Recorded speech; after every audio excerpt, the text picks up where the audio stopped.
Prosegue senza sosta la mobilitazione dei cittadini per proteggere a Venezia il delfino che ormai da qualche settimana si è avventurato per ragioni sconosciute in laguna e fa così compagnia a tanti veneziani, pur in un habitat naturale che non sarebbe il suo, abituato a nuotare in mare aperto. Invece fa compagnia ai veneziani che lo notano al risveglio, ma anche al tramonto intento a giocare. Ne rimangono incantati i bambini che lo salutano, ma anche gli adulti sono da lui ammaliati.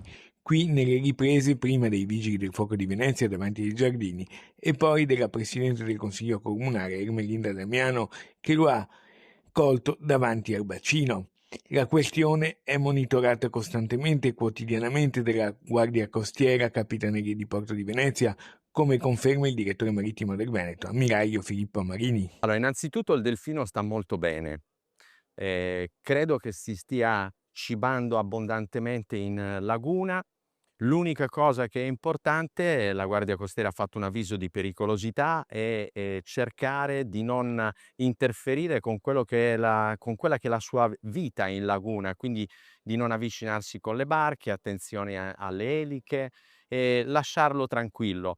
E poi stiam cercando, oltre che monitorarlo, di trovare le condizioni per poterlo poi accompagnare anche fuori dalla laguna e raggiungere il mare aperto, il mare Adriatico. Tante le partite importanti che attendono la Capitaneria di Porto Veneziano nei prossimi mesi, eccone alcune. C'è l'attenzione molto alta su tutti quelli che sono gli sviluppi a Porto Marghera. Siamo molto attenti in questo, interventi che riguardano appunto il Mose, l'utilizzo delle conche,